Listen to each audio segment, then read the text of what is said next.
बिस्मिल्लाहिर्रहमानिर्रहीम। अस्सलाम वालेकुम, वेलकम टू माय चैनल। आज मैं आपके साथ गुड़ वाले चावलों की रेसिपी शेयर करूंगी। सर्दियों में गुड़ वाले चावल बहुत ज़्यादा बनते हैं। वैसे तो आप गर्मी सर्दी दोनों मौसमों में ये बना सकते हैं, दोनों में ये बहुत ही मज़े के लगते हैं। तो आज की रेसिपी में मैं आपके साथ टिप्स शेयर करूँगी जिससे ना ही आपके चावल हार्ड होंगे और ना ही बहुत ज़्यादा सॉफ्ट बनेंगे। बहुत ही क्विकली ये रेसिपी रेडी हो जाती है। तो रेसिपी स्टार्ट करने से पहले अगर चैनल को सब्सक्राइब नहीं किया तो सब्सक्राइब करना मत भूलिएगा। तो चलिए अपनी रेसिपी स्टार्ट करते हैं। सबसे पहले हमने 400 ग्राम्स गुड़ लेना है और इसको मैंने छोटे छोटे पीसेस में तोड़ लिया था। आप चाहे तो काट सकते हैं या कूट भी सकते हैं। अब इसको हम एक पैन में डालेंगे और इसको हमने मेल्ट करना है। हाफ कप पानी डालने के बाद अब हमने इसको पकाना है मीडियम फ्लेम पे। बहुत ज़्यादा हमने हाई फ्लेम पे इसको नहीं पकाना, मीडियम फ्लेम पे रखेंगे ताकि ये आसानी के साथ मेल्ट हो जाए और पानी भी हमारा एकदम से ड्राई ना हो। अब इसको हम स्लो फ्लेम पे पकाएंगे और साथ साथ मैं इसको मिक्स करती जाऊंगी जब तक ये मेल्ट ना हो जाए। अब ये देख रहे हैं कि अब इसके ऊपर झाग आने लग गई है। आपने ये झाग उतार लेनी है क्योंकि गुड़ के ऊपर जो मैल होती है, इसमें थोड़ी बहुत मिट्टी होती है, वो ऊपर आ जाती है और वो आपने उतार लेनी है झाग ये वाली। और इसको मैं मिक्स करती जा रही हूँ जब तक ये मेल्ट ना हो जाए। स्पून आपने चलाते जाना है। ये देखें झाग मैंने सारी उतार ली थी, अब ये क्लियर है और साफ़ लग रहा है आपको बिल्कुल। इसको अच्छी तरह से मैंने मिक्स कर लिया और इसके अंदर कोई भी गुड़ का लम्स नहीं रहा। इस तरह से हमने इसका शीरा नहीं बनाना, याद रखिएगा। अब हमने सिर्फ गुड़ को इसके अंदर मेल्ट करना है और ये अच्छी तरह से इसके अंदर मेल्ट हो चुका है, ये देखें।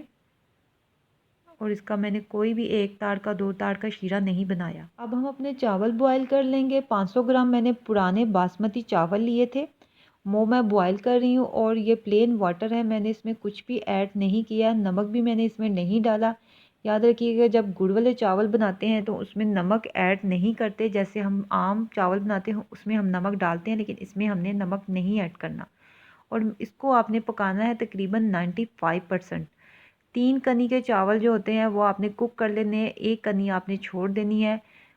ना ही इनको आपने बहुत ज़्यादा कच्चा रखना है और ना ही फुल डन करना है। अब हम हाफ कप घी लेंगे। आप चाहें तो देसी घी भी ले सकते हैं, उसमें इसका टेस्ट ज़्यादा अच्छा आता है। सौंफ 3 टीस्पून। फ्लेम मैंने स्लो रखा हुआ है, आपने हाई फ्लेम पे इसको कुक नहीं करना, ये जल सकती है।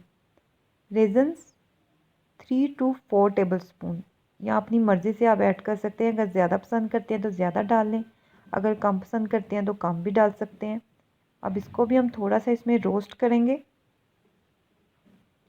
हल्का सा रोस्ट करना है हमने। अब ये फूल चुके हैं। अब मेरे पास नारियल था, जो हाफ वाला एक नारियल का पीस होता है, वो मैंने स्लाइसिस में कट करके इसमें डाल दिया है बारीक बारीक। तकरीबन 4 to 5 टेबल स्पून इतना हो सकता है ये। अब इसको भी हम रोस्ट करेंगे हल्का सा, बहुत ज़्यादा हमने इसको रोस्ट नहीं करना। अब हम इसमें शीरा ऐड करेंगे और आपने इसको स्ट्रेन कर लेना है, बिना स्ट्रेनर के आपने इसको नहीं डालना। शीरा ऐड करने से पहले आपने इसको गर्म कर लेना है, क्योंकि हमने ये पहले का बना के रखा हुआ था और ये ठंडा हो चुका था। आपने थोड़ा हल्का सा इसको गर्म करके फिर डालना है और स्ट्रेन कर लेना है, ताकि गुड़ के नीचे जो भी मैल है वो बैठ जाए और हमारे चावलों में ना आए। अब हम इसमें चावल डाल देंगे। एक बॉयल आया था और हमने इसको बहुत ज़्यादा शीरे को पकाना नहीं है इसमें डाल के। अब मैं चावल जो इसमें डाल रही हूँ, पहले मैं आधे चावल डालूँगी, पूरे चावल एक साथ नहीं डालूँगी। और इसको मिक्स करेंगे इस तरह से। जो हाफ हाफ चावल डालने से आपके जो चावल है वो अच्छी तरह से शीरे में डिप हो जाएंगे। अगर आप एकदम से सारे चावल डाल देंगे तो आपको मिक्स करने में थोड़ा सा मसला होगा, आपके चावल टूट भी सकते हैं। और ये चावल अब मैं इसको देखें फोक की हेल्प से थोड़ा सा अलग कर रही हूँ, क्योंकि जब हम इसको निकालते हैं बॉयल करने के बाद तो ये थोड़ी देर के लिए 1-2 मिनट अगर रखते हैं तो एकदम से ये जम जाते हैं। तो उसका कोई मसला नहीं है, आपने इसको हाथ से नहीं करना, फोक से हल्का हल्का इसको करेंगे तो ये अलग अलग हो जाएंगे। अब इसको मैं मिक्स कर रही हूँ इस तरह से। हाफ हाफ डालने से आपके चावल बहुत अच्छी तरह से मिक्स हो जाएंगे, आपको बहुत ज़्यादा इसको मिक्स करने की ज़रूरत भी नहीं पड़ेगी। अब ये देखें बहुत अच्छी तरह से हमारे चावल जो हैं मिक्स हो चुके हैं।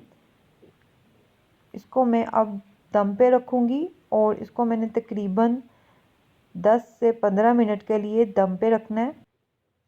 अब मेरे पास थोड़े से बादाम है कटे हुए, वो मैं इसके ऊपर डाल रही हूँ। छिलका मैंने इनका उतार लिया था और अब हम इसको दम पे रख देंगे। 15 मिनट हो चुके हैं। अब हम चावलों को दम से उतार लेंगे और इसको मिक्स करेंगे। ये देखें, इसमें बिल्कुल भी कोई मॉइस्चर नहीं है। साइड से आपने इसको मिक्स करना है आहिस्ता आहिस्ता से, स्पून चलाना है। और अगर आपको लगे कि इनमें थोड़ा सा मॉइस्चर है, अभी पानी बाकी है, तो आपने थोड़ी देर के लिए दम पे रख देना है। फिर से बहुत ज़्यादा आपने स्लो फ्लेम पे इनको दम नहीं लगाना, थोड़ा सा हाई रखना है जी। तो अल्हम्दुलिल्लाह हमारे गुड़ वाले चावल रेडी हैं और बहुत ही मज़े के और क्विकली ये रेसिपी बन जाती है। आप इसको ट्राई ज़रूर कीजिएगा, आपको पसंद आएगी रेसिपी। अगर आपको मेरी पसंद आती है तो चैनल को सब्सक्राइब करना मत भूलिएगा, वीडियो को लाइक एंड शेयर कीजिएगा। अल्लाह हाफिज़।